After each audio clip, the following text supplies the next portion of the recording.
Hi అండి, welcome back to Frieda world. ఈరోజు నేను చికెన్ బిర్యానీ వండుతున్నాను. చికెన్ దమ్ బిర్యానీ అండి. దానికోసం చికెన్ ముందుగా మ్యాగ్నేట్ చేసి పెట్టుకున్నాను.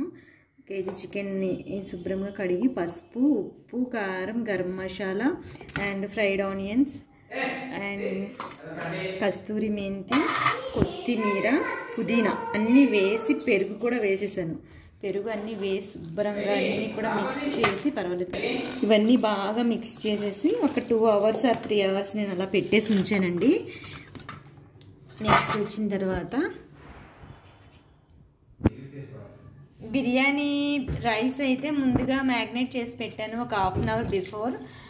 శుభ్రంగా 2 or 3 టైమ్స్ కడిగిన తర్వాత కొంచెం వాటర్ పోసేసి ఇలా సోప్ చేసి పెట్టుకోవాలి. నెక్స్ట్ వచ్చి బిర్యానీ మసాలా అన్నీ చూపిస్తానండి, ఏమేమి ఐటమ్స్ అన్నీ కావాలో. ఇదైతే యాలక్కాయలు, లవంగా అండ్ స్టార్ ఫ్లవర్, ఇది దాల్చిన చెక్క, బిర్యానీ ఫ్లవరు, ఇదేమో బిర్యానీ ఫ్లవరు, ఇవేమో బిర్యానీ ఆకండి. నెక్స్ట్ వచ్చి ఇది జాపత్రి. ఈ ఐటమ్స్ అన్నీ రెడీ చేసి పెట్టుకున్నాను. నెక్స్ట్ వచ్చి ఆనియన్, ఇవి చిల్లీ, కొత్తిమీర, పుదీనా, ఫ్రైడ్ ఆనియన్స్ అండ్ ఇది కూడా నెయ్యి కూడా అవసరం అండి. నెయ్యి కూడా వేసుకుంటే టేస్ట్గా ఉంటుంది. ప్రాసెస్ స్టార్ట్ చేసేద్దాం. ఆనియన్స్ ఫ్రై చేసిన ఆయిల్ అండి ఇది. ఆనియన్స్ ఇది ఈ ఆయిల్లోనే ఫ్రై చేశాను. ఈ ఆయిల్ మనం చికెన్లో వేసుకుంటే ఆ ఆనియన్ ఫ్లేవర్ అంతా కూడా చికెన్కి వస్తుంది. ఈ ఆయిల్ మొత్తం నేను చికెన్లో వేసేస్తున్నాను. చికెన్ని ఆయిల్ వేసాం కదా, కొంచెం కలిపేసుకుంటే బాగుంటుంది. ముందు రైస్కి సరిపడా ఉడకడానికి అవసరమైన వాటరు బాయిల్ చేసుకోవాలి. ఈ బాయిల్ చేస్తున్న వాటర్లోనే మన ఈ మసాలా దినుసులన్నీ వేసేసుకుంటే మరిగి ఆ ఫ్లేవర్ అంతా కూడా ఆ బియ్యానికి, రైస్కి పడుతుంది అనమాట. ఫస్ట్గా ఇదిగోండి స్టార్ ఫ్లవర్, ఇదేమో పెద్ద ఇలాచి, ఇవి చిన్న ఇలాచి అండ్ యాలకులు, దాల్చిన చెక్క అండ్ ఇదేమో బిర్యానీ ఫ్లవర్ అండి, అది బిర్యానీ ఆకులు. నెక్స్ట్ వచ్చి ఇది బిర్యానీ ఐటమ్. బిర్యానీ స్పైసెస్ అన్నీ వాటర్లో బాగా మరగాలండి. నెక్స్ట్ వచ్చి చిల్లీ కూడా వేస్తున్నాను, కొంచెం కొత్తిమీర, పుదీనా కొద్దిగా, కొత్తిమీర కొద్దిగా వేసి బాగా మరగబెట్టాలండి. వాటర్ బాగా బాయిల్ అయిన తర్వాత రైస్ వేసేసుకుందాం. కొంచెం మరిగేటట్టు, కొంచెం మరిగే వరకు ఉంచుతాం. మనం ఈ బాయిల్ అవుతున్న వాటర్లో సరిపడగా సాల్ట్ వేసుకోవాలండి. ఎందుకంటే బియ్యం రైస్ కుక్ అవుతుంది కాబట్టి ఆ బియ్యం చప్పగా లేకుండా రైస్ అది కొంచెం ఎక్కువే పడుతుంది. ఉప్పు చూసుకొని కొంచెం సాల్టీగా ఉండాలి వాటర్. అప్పుడు బియ్యానికి సరిపడగా సాల్ట్ రైస్ అది చక్కగా సరిపడగా ఉంటుంది అన్నమాట. మనం స్టవ్ మీద వాటర్ బాయిల్ చేస్తున్నాం కదండి రైస్ ఉడకడానికి. ఈలోగా మనం ఈ చికెన్ని బౌల్లో సర్దేద్దాం. మనం ముందుగా అన్ని స్పైసెస్, కొత్తిమీర, కరివేపాకు అండ్ ఫ్రైడ్ ఆనియన్స్, ఆయిల్ అన్నీ వేసుకుని మ్యాగ్నేట్ చేసుకున్నాం కదా, ఇది మనం ఇందులో వేసాం. ఆయిల్ కూడా ఉందండి ఆల్రెడీ, దీంట్లో చాలా ఎక్కువ ఆయిల్ వేసాం. ఇంకా ఆయిల్ వేయవలసిన అవసరం లేదు. దీన్ని కొంచెం అనేసి ఆడకుండా, ఆయిల్ ఆల్రెడీ ఉంది, ఇంకా వేస్తే ఎక్కువైపోద్ది, సరిపోద్దండి ఆయిల్. కింద చూపించు ఒకసారి. మనం చికెన్ని ఇలా పరిచేసుకుందాం ఈవెన్గా.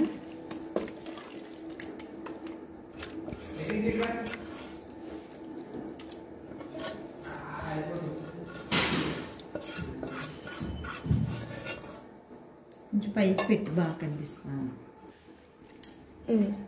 ఈ లెగ్ పీసెస్ అవి కొంచెం పెద్దగా ఉన్నాయి, మధ్యన పెట్టుకుంటే బాగా ఉడుకుతాయి.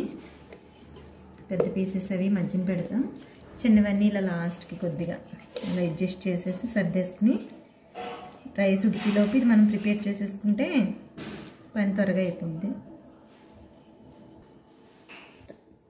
ఇదిగోండి మొత్తం మ్యాగ్నేట్ చేసిన చికెన్ అంతా కూడా ఇలా పెద్ద బౌల్లో, మనం ఏ బౌల్లో అయితే బిర్యానీ వండాలనుకుని రెడీ చేసుకుంటామో ఆ బౌల్లో కింద కొంచెం ఆయిల్ అది అప్లై చేసేసి ఇలా ఈవెన్గా స్ప్రెడ్ చేసేసుకుని ఉంచుకోవాలి.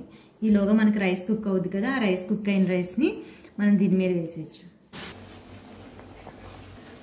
రైస్ అదిగోండి, రైస్ బాయిల్ అవుతుంది. మా స్పైసెస్లో ఉన్న మొత్తం కలర్ అంతా చక్కగా దిగింది చూడండి. ఇప్పుడు మనం రైస్ వేసేసుకుందాం.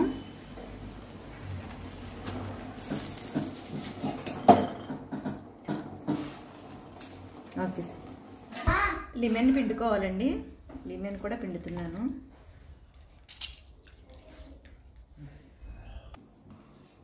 రైస్ వేసిన తర్వాత ఒక్కసారి లైట్గా అలా తిప్పాలంతే. ఓకే, నేను కొంచెం ఈ బాయిల్ అయిన వాటర్ స్పైసెస్తో బాయిల్ అయింది కదండి, వాటర్ కొంచెం చికెన్లో వేసుకుందాం. కొద్దిగా చిన్న గ్లాస్తో.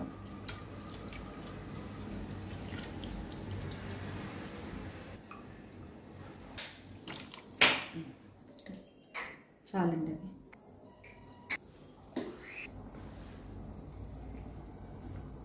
రైస్ 70% ఉడకాలండి. ఇదిగో కొంచెం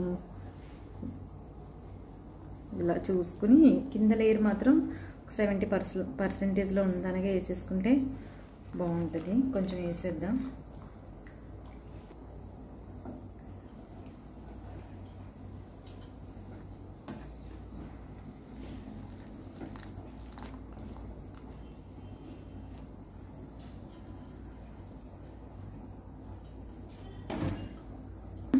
ఒక 70% ఉడికిన తర్వాత చికెన్ అంతా మొత్తం కవర్ అయ్యేటట్టు ఇలా మనం వేసేసుకోవాలి.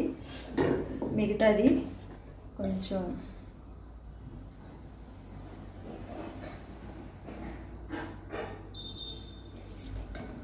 ఒక 5 minutes ఉందామండి.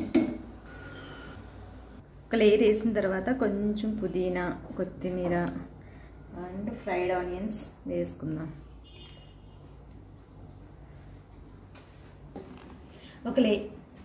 చికెన్ మీద ఒక లేయర్ వేసిన తర్వాత కొత్తిమీర, కరివేపాకు, ఫ్రైడ్ ఆనియన్స్ వేసుకున్నాము. తర్వాత మిగతాది సెకండ్ లేయర్ వేస్తున్నాను.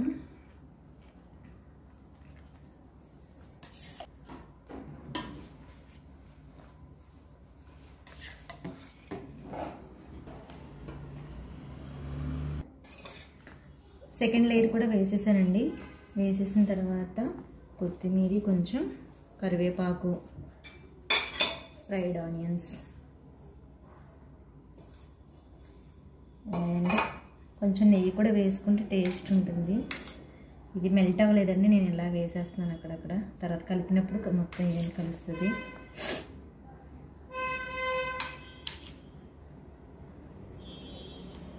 నెయ్యి ఎక్కువ కొంతమంది ఇష్టపడరు, కానీ నెయ్యి వేసుకుంటే టేస్ట్ ఉంటుంది. వేసేసి 5 minutes హై ఫ్లేమ్లో పెట్టిన తర్వాత 25 minutes మనం సిమ్లో పెట్టుకుని ఉంచేసుకుంటే టోటల్గా 30 minutesలో మీకు బిర్యానీ రెడీ అయిపోతుంది. దమ్ బిర్యానీ.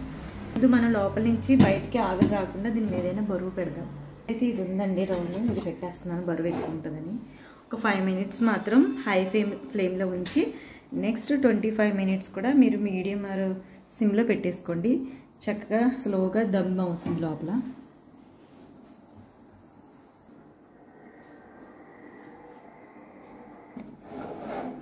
దమ్ బిర్యానీ అయితే రెడీ అయిపోయిందండి. మనం పెట్టిన టైం అయితే అయిపోయింది. 5 minutes అయితే నేను హై ఫ్లేమ్లో ఉంచి మిగతా 25 minutes సిమ్లో కుక్ చేశాను. నెక్స్ట్ ఒక 10 minutes అయితే అలా రెస్ట్లో వదిలేసి ఇప్పుడు మనం ఎలా ఉందో లోపల ఎలా కుక్ అయిందో చూద్దాం.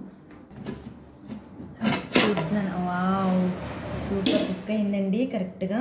చెత్త కూడా మనం కింద ఎలా కుక్ అయిందో చూపిస్తాను మీకు. వావ్, సూపర్ అండి, అసలు అడగట్లేదు. ఎందుకు బిర్యానీగా కుక్ అయింది చక్కగా. అదిగోండి, మనం జాగ్రత్తగా అలా తీసేసుకుంటే సరిపోద్ది. మీకు చూపిస్తాను.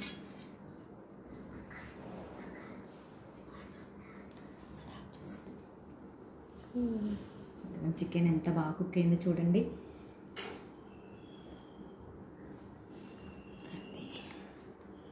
చూసారు కదా.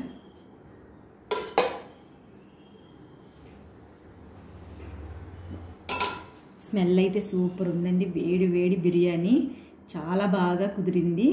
మీరు కూడా ట్రై చేసి ఎలా ఉందో కామెంట్ చేయండి.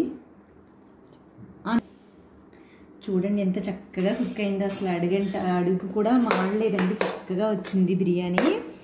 ఈ కొలతలతో వండుకున్నారంటే చాలా టేస్టీగా ఉంటుంది. చూడండి చక్కగా ఈవెన్గా కుక్ అయింది మొత్తం కూడా. స్మెల్ అయితే సూపర్ ఉంది. మీరు కూడా ట్రై చేయండి. ప్లీజ్ సబ్స్క్రైబ్ కూడా చేసుకోండి.